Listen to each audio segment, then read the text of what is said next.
Yan mga idol, welcome po muli sa ating channel. Ito po muli ang inyong lingkod, si Boyet, ay muling bumabati ng isang magandang hapon. Well, mga idol, shoutout muna sa ating mga subscriber dyan, sa ating mga viewer, ngayon din sa ating mga follower.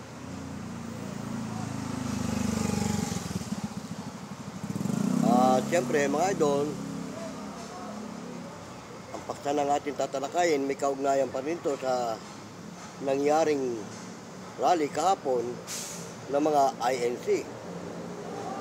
Yung peace rally nila mga idol kahapon, kung inyong napanood at inyong nasaksihan sa ibang mga kapwa natin vlogger na nag-cover sa rallying yun, ay napakaganda ng pangyayari, di ba?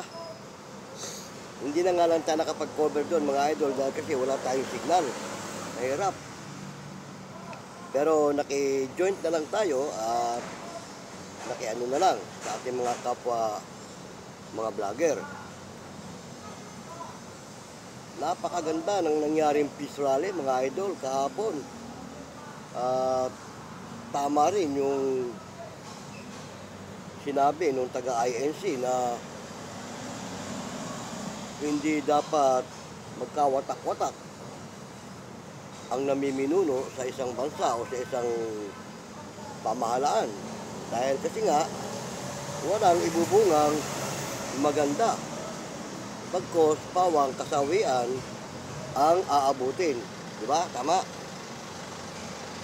Kaya nga, ay yung ginanap na peace rally kahapon ng INC, kung yun nasaksihan ng ating mga namiminuno at napanood nila, lalo na yung mga nagsusuno ng impeachment sa ating pangalawang Pangulo, sana naman matauhan sila doon sa mensahe ng rally at doon sa mensahe ng ministro ng INC na mula sa banal na kasulatan. Alam niyo mga idol, ang INC kahapon, bumigkas siya ng mga magiging solusyon tungkol sa nagaganap na pagkakawatak-watak, hindi sa sarili niyang panukala o sa sarili niyang pag-iisip o kakayahan. Ibinatay niya ito sa banal na kasulatan at ang kanyang binasa ay ang sinabi ng ating Panginoong Diyos at ng ating Panginoong Kristo tungkol sa sistema kung paano masusolusyonan ang problema na bumabangon sa ating bansa. Kaya nga kung ito'y napanood ng ating mga kinaukulan, sana naman tumalab sa kanila yung nakasaad sa Biblia na binasa ng ministro ng Iglesia ni Kristo. Alam niyo mga idol, ang Iglesia ni Cristo, hindi yan nagpapanukala o nagmimensahe ng pangsariling kakayahan o ng pangsarili lamang nila. Pag yan nagbigay ng mensahe, nakabase yan sa banal na kasulatan para walang anumang magiging dahilan.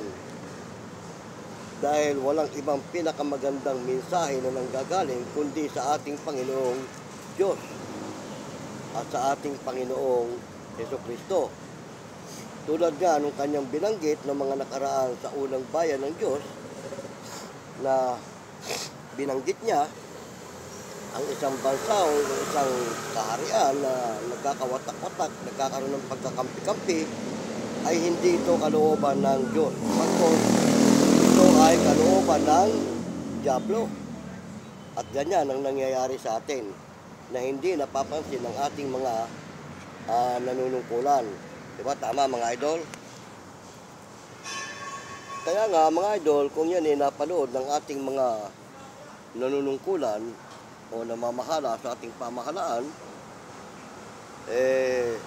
huwag nilang iwalang bahala dahil yan, mensahe galing sa ating Panginoong Diyos at sa ating Panginoong Kristo.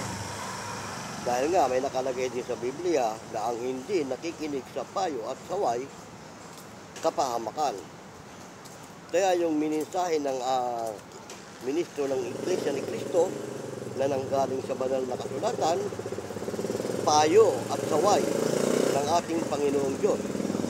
Na kung hindi nila ito pakikinggan, anong sabi? Ang hindi nakikinig sa payo at saway, kapahamakan. Di ba? Tama? Kaya sana yung ating mga kinaukulan na nanunungkulan sa ating pamahalaan, pakinggan nila yun. At tuparin nila sa ikabubuti at sa ikagaganda ng ating bansa. Kita mo, yung solusyon. Kanino galing ang solusyon? Sa ating Panginoong Diyos. Mula sa banal na kasulatan. Ngayon, yung mensahe niyan, sa ikabubuti o sa ikasasama ng ating bansa? Sa ikabubuti. Dahil nga, may nangyari sa mga unang panahon na nagkawatak-watak at nagkaroon ng pagkakampi-kampi ang bawat bansa o ang bawat kaharian.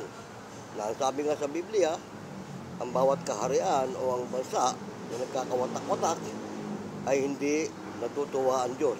At hindi yan kaloob ng Diyos. Sino may kaloob ng ganyang uri ng pangyayari? Di ba binanggit nga ang Diablo? O. Ngayon, itong ating mga kinaukulan ng ating bansa na nanunungkulan, baka hindi nila alam na naaalipin sila ng Diablo.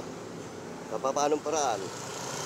May nakalagay din kasi sa Biblia na may landas na tila matuwid, datapot ang dulo niyaon kapahamakan. O, di ba? O, yan ang inaakala ng iba natin mga nanungkulan tungkol doon sa nagsusulong ng impeachment para sa ating ikalawang Pangulo na hindi naman dapat mangyari. O, sa akala nila, mabuti. O, sila natutupad sa kanila yung nakalagay sa Biblia na tila may landas na matuwid. Tatapot ang dulo niyaon ay kapahamakan. Totoo yung sinabi ng ating Panginoong Diyos na ang hindi nakikinig sa payo at saway, kapahamakan din. Di ba? Tama? Kaya nga mga idol, sana yung ating mga kinaukulan na nanunungkulan sa ating bansa ay magkaisa na. Oo, para matuwa at malugod sa atin ang ating Panginoong Diyos. Sino ba ang unang nabibigyan natin ng kapurihan kapag yan nagampanan natin at natupad natin? Di ba't ang ating Panginoong Diyos? Ngayon, kung hindi natin matutupad yan at magpapatuloy dun sa landas na tila matuwid, magagalit ang ating Panginoong Diyos. Baka sa halip na mapabuti ang ating bansa, lalo tayong mapasama. Baka sa halip na gabayan tayo at patnubayan, mawawala ang patnubay ng ating Panginoon Diyos. Alalahanin natin, may mga napipintong digmaan. Baka kapag nagalit ang ating Panginoong Diyos ng kagaganyan-ganyan, yung digmaang napipinto, madadamay tayo. Totoo yan. Pero kung susundin natin yung payo at saway, ano mang uri ng mga digmaan yan, hindi tayo madadamay dyan dahil gagabayan niya tayo at tutulungan niya. Iingatan niya tayo. Dahil tayo ay nagkakaisa, nagtutulungan. Ang ating namiminuno, isa layunin. Mapaunlad ang ating bansa dahil napipinto nga sa atin ng lahat ng uri ng kalamidad.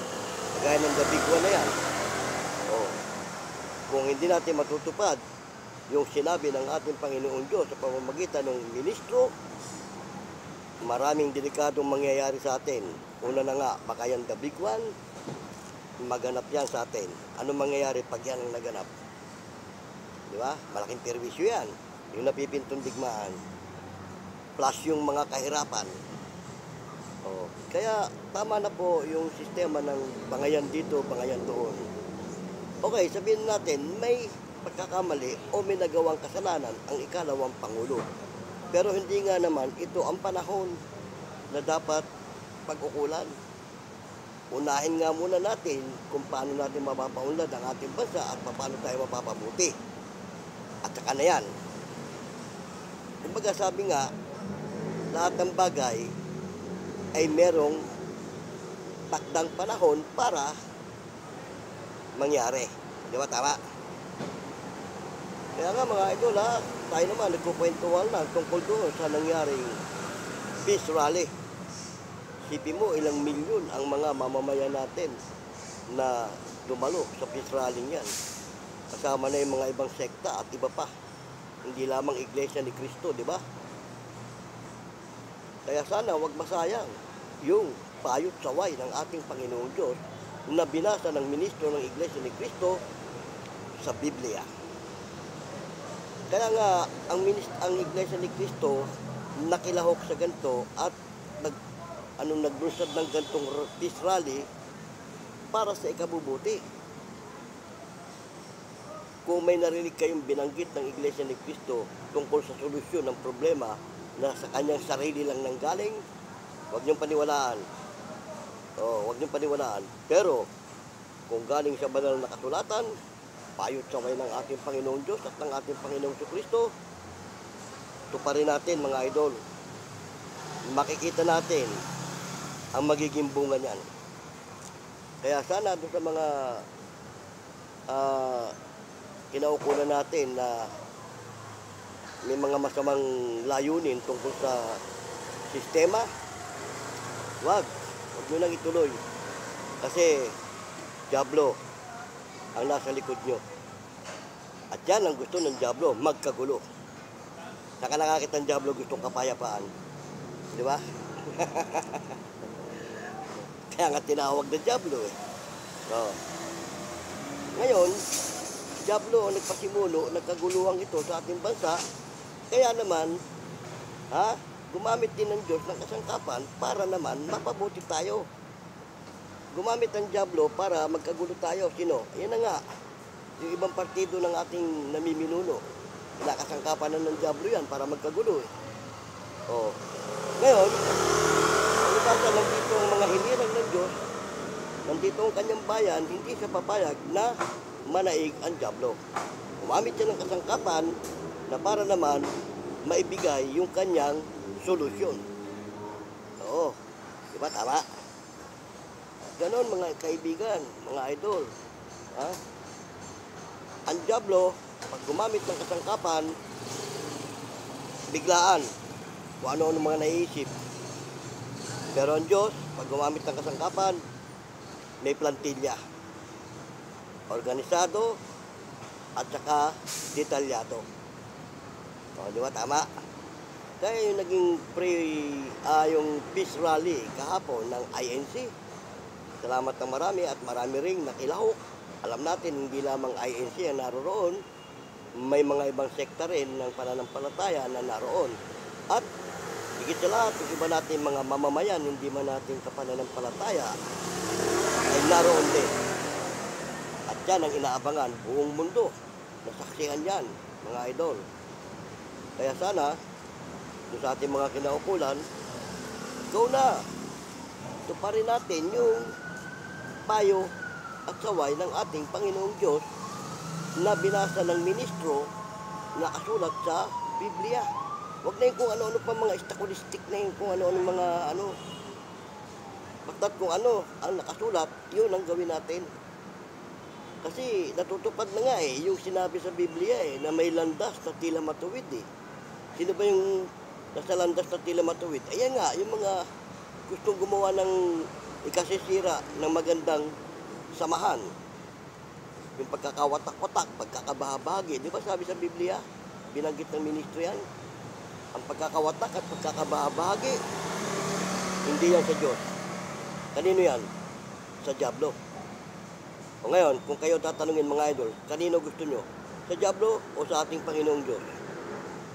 Wala naman siguro ang gugusto sa Diablo, di ba? Pero meron mga gumagawa. Yung nga, natutupad sa kanila yung nakalagay sa Biblia na may landas na tila matuwid. Dahil akala nila maganda at matuwid yun. Yung kanilang gagawin yun. Pero hindi nila alam ang dulo yun. Kapahamakan. Bakit? Eh sabi na nga sa Biblia, ang pagkakawatak-watak at pagkakabahagi, walang ibubungang maganda. O, di ba? O, sino matutuwa pag natupad yung pagkakawatak-watak at pagkakabahagi? Di ang Diablo. Diba? Naalipin ng Diablo ang bansa natin. At dyan ang hindi po pwedeng mangyari na papayagan ng ating Panginoong Diyos. Dahil itong bansa natin, nandito ang kanyang mga hinirang. Di ba? Tama mga idol? Yan naman mga idol, napagkukwentuhan lang naman natin dahil nga, nasaksihan natin kahapon yung peace rally ng INC. At salamat ng marami at natupad yan ng mapayapa. Walang nangyaring anumang uri ng kaguluhan. Di ba? Tara? Di ba nabanggit ko na sa mga una kong video? Kasama ng INC ang Diyos sa kanilang aktibidad. Ano man ang gawing aktibidad ng iglesia, kasama ang Diyos. Bakit? Hindi nagsasagawa ng anumang uri ng aktibidad ng iglesia nang hindi idinadaan sa mga pagpapanata at mga panalangin. Ganyan mga idol ang INC. Kaya nabanggit ko sa mga una kong video, kasama ng Diyos ang kabuuan ng INC sa rallying ito. Natupad, di ba mga idol? Kaya kailangan yung binasa ng ministro na nakasulat sa Biblia dapat matupad din sa ating mga namiminuno. Magkasundo na, magkabati na, kalimutan na muna yung impeachment kung ano man yan. O sabihin na natin may kasalanan. Di ba may binanggit nga si Kristo, yung babae, nagkasala? Pero hindi niya sinatulan. Ano lang sabi niya? Pumayo ka at huwag ka nang muling magkasala. Kumbaga, pinatawad. Ang Diyos nga at ang ating Panginoong Jesucristo nagpapatawad. Tayo pa kayang tao. At ang tao nagkakamali talaga. Sabi nga sa Biblia, hindi nyo maiiwasang makagawa ng kasalanan. Ang tanong, yung nagawa ng ating pangalawang Pangulo, kasalanan o hindi? Kasalanan. At hindi yan itinatanggi. Maning ano nga lang, sistema, kumbaga, hindi na papanahon. Dahil meron mga dapat harapin na yun dapat unahin. Diba? Yun yung hiling Kaya ang gusto ng ating Pangulo, huwag matuloy yung impeachment kasi nga, unahin natin yung mga dapat unahin na mga bagay. At yun ang hiling. Kaya ang Iglesia ni Cristo o ang INC nakiisa sa panawagan ng ating Pangulo na no for impeachment. Di ba? Nung makiisa ang Iglesia ni Cristo, pumasangkapan ng Diyos para maihayag ang mga pangyayari at maibigay ang solusyon. Sino nagsolusyon? Ang Diyos, di ba? Binigay ang solusyon. Binasa ng ministro. Kaya yun ang dapat nating tuparin.